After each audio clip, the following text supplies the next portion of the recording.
Welcome to a Woody Wednesday. We are at the unofficial midway point of training camp, and with one scrimmage already done for Ohio State and a second one on Saturday, there is literally no better time to invest in fake stonks than right now on the beat. He is Jeremy Birmingham. I am Austin Ward. Welcome back to another one. It is time to make some fake money. I like fake money. I like real money. I like seeing guys out on the practice field at Ohio State working to make their money. And that's what we've been able to see in the first couple weeks. We've been able to hear about it. The chatter is picking up.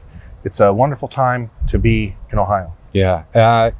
No real variety in some of those guys that like to stay 2 hours after practice. You're going to see CJ Hicks, I guarantee it. You're going to see Phillip Daniels, I guarantee it.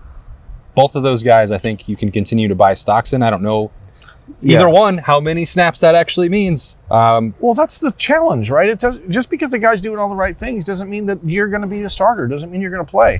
The conversation, I mean, we'll start with these two guys because I think that they, again, we've talked so much about CJ Hicks in the last year, and many times that conversation ends up being, let's slow down, let's back off, let's temper the enthusiasm. And I think he's not ready to be unleashed. I still think that's fair, but at the same time, like the way people talk about him, Phillip Daniels called him a mini Abdul Carter. And I'm like, I don't know that he's mini, but he doesn't have the experience certainly or the national recognition, but like the athleticism, the things that he does, like it's working. He is a problem for the offensive line, and they all hate him for it. But then they all love him because he's the guy that's working with them after practice. So, but Phillip Daniels is where we have to start. We do. He's changed the conversation. We talked about it on Snap Judgments on Tuesday. We talked about it on Monday after Snap Judgments because he's put himself in a position where Ryan Day and Tyler Bowen are saying, well, we probably can't ignore this.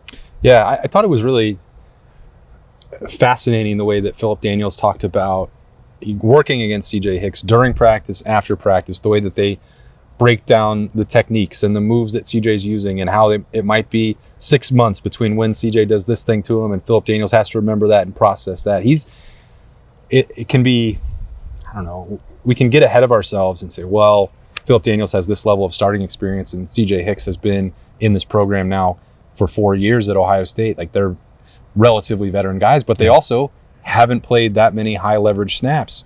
It's 4 starts at Minnesota for Phillip Daniels, and brand new position. Reserve reps at linebacker for CJ Hicks and not being a starting or regular in the rotation at defensive end, but they are so committed to learning it, and the way that they talk about it is awesome. They're like, well, sometimes we loop in Ethan Oniano and we talk about some of the improvements that he can make and the things that we're talking about technically, and it's like, how is that? That guy's played more football than you guys, but they're all three together. We shouldn't exclude Ethan Oniano from that because he's also been part of some of those reps we've seen.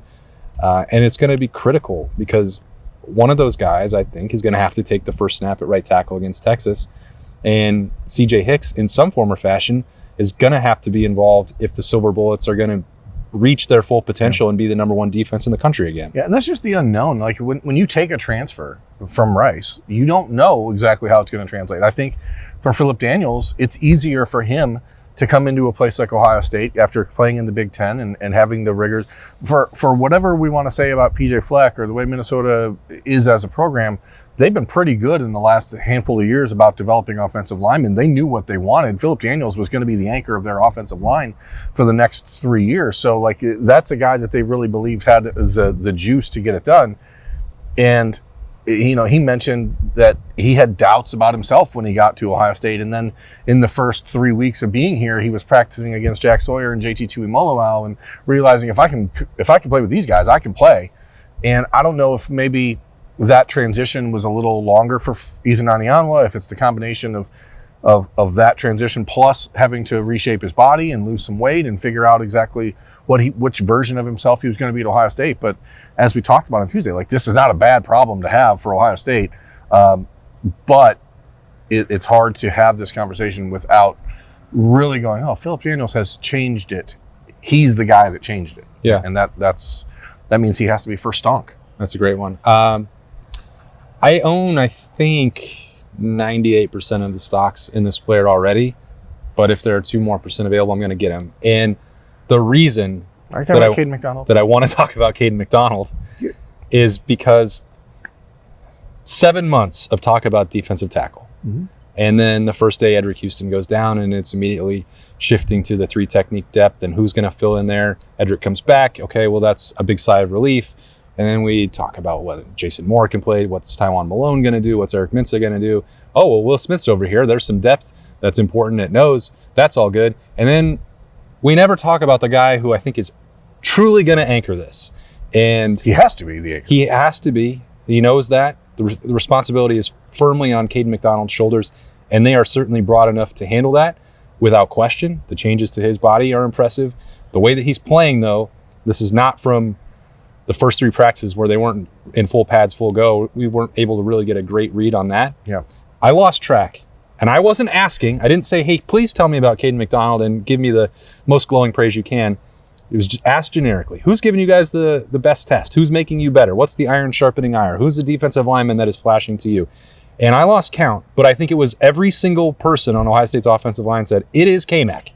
And I said, that's great. I love a lucrative stock, and I'm going to get whatever's left. He's earned it. I mean, he's waited his time. He's bided his time. He's been a guy that has not complained about not playing last year when he probably deserved more playing time. But when you have who... I mean, how could he get it, though? Right. How can you get it? And it's a similar position, I think, for a lot of these guys that are one thing that was interesting is Tiger Shabola mentioned on Tuesday, he was asked about how Mick Marotti impacts him and himself. And, he said, nothing happens by accident. The guys that are here, that are in the weight room, that are doing all the things, that are taking what Coach Marotti is doing to us and growing from it and buying in, those guys, like, it's not a surprise when they emerge and become like a superstar.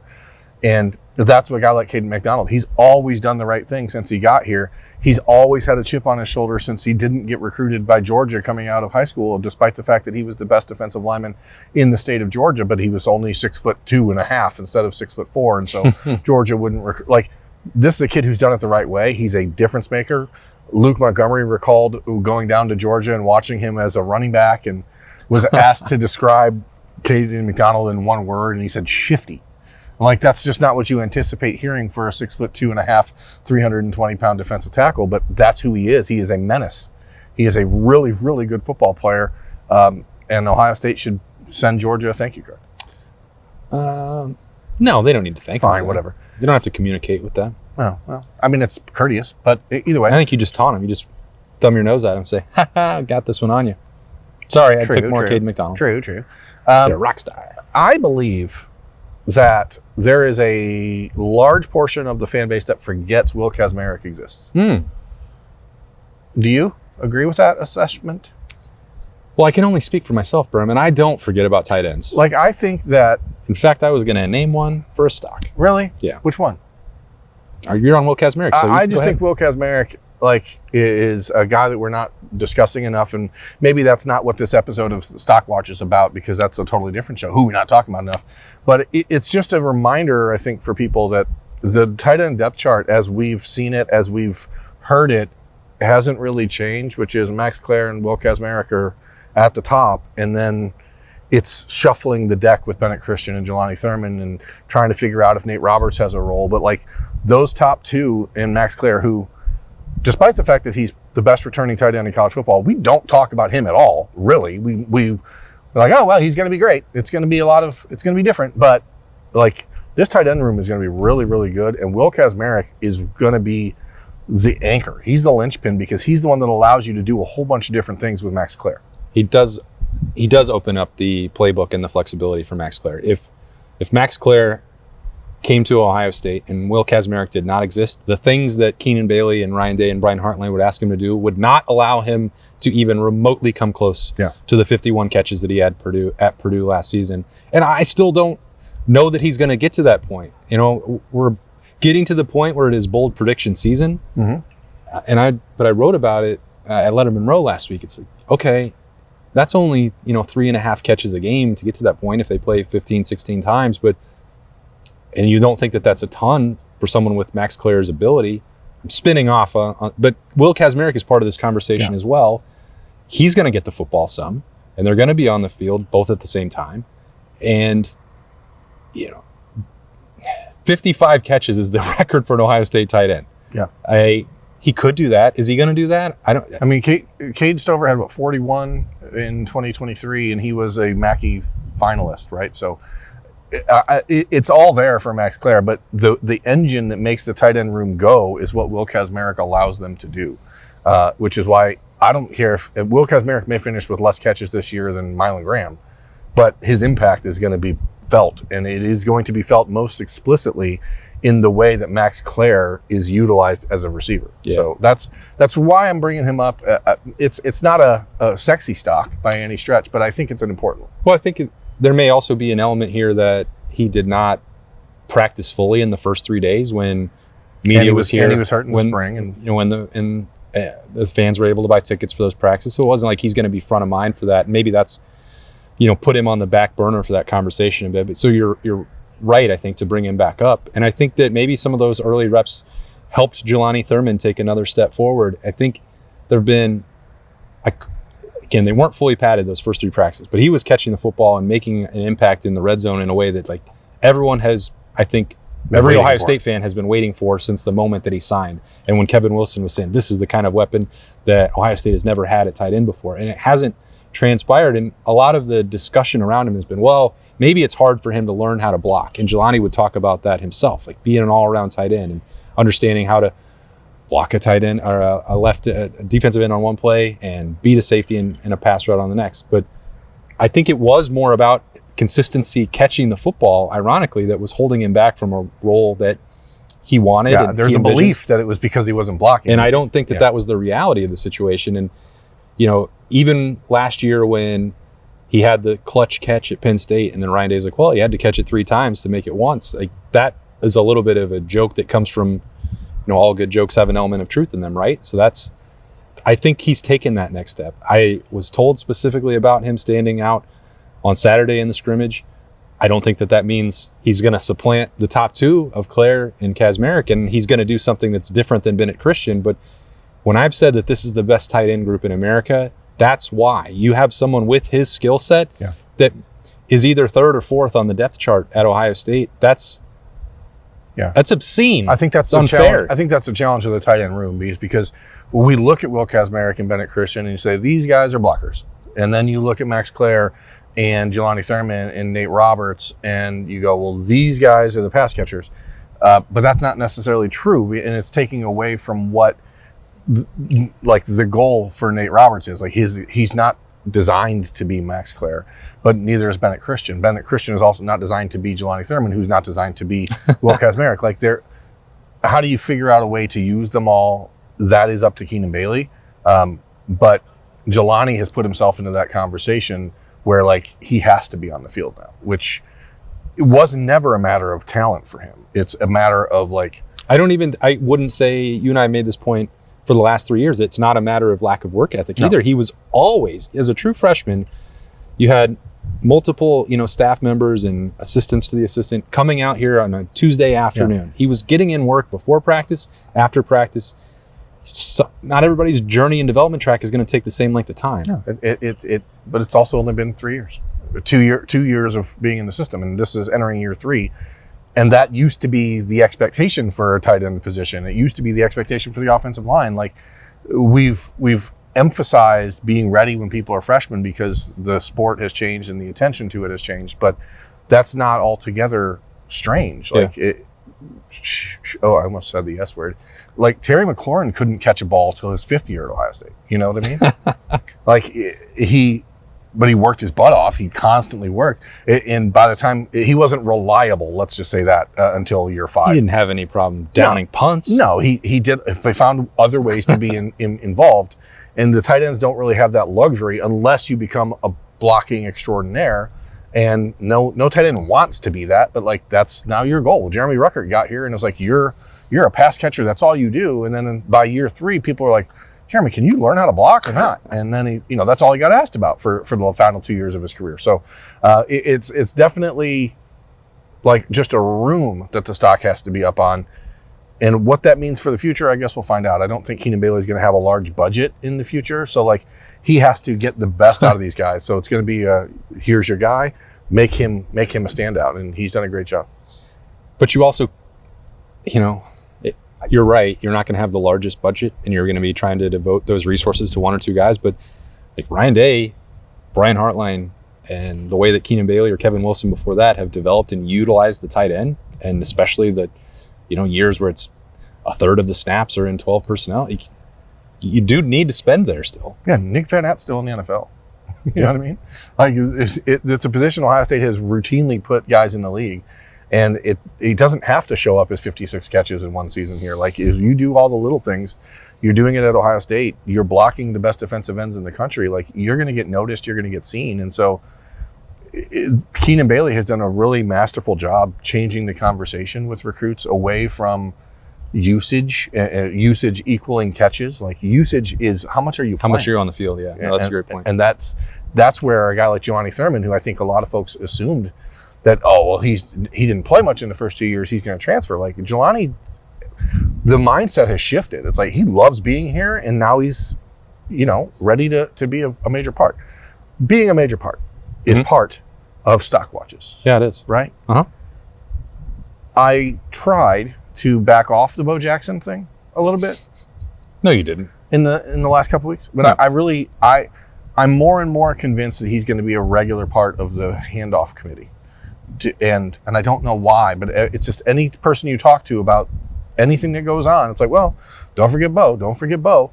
And I'm trying my best to decipher, is this just off-season chatter because there's only one football, right? How do you get so I think he probably still will have the similar workload that James Peoples had a year ago, but it seems like he's in a position, because he's not playing behind Quinshon Judkins and Travion Henderson, that like if he has the same ooh-ah factor that we saw when James Peoples came on the field last year in the first couple of games. Yeah.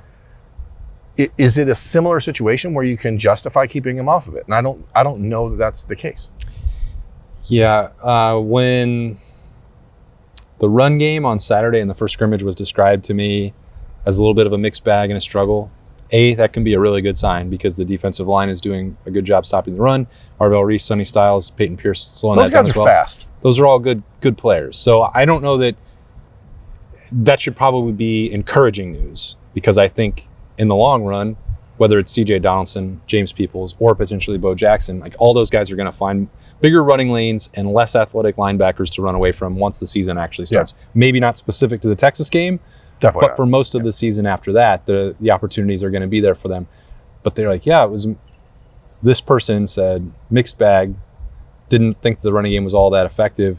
But then Bo Jackson broke off this run, and I think he had the longest one of the day. Don't know the stats. I don't know the situation. I don't know who was on the field. That's part of the nature of trying to parse through what's real and what's not real during close scrimmages and close practice during the month of August. But I trust this person, and I trust their evaluation. And I was like, well, I think about the first Carlos Lockwood press conference of the year in February, before Bo Jackson had even taken part in a practice. And I was like, this guy's winter was amazing, and I love his work ethic, and I think you guys should keep an eye on him.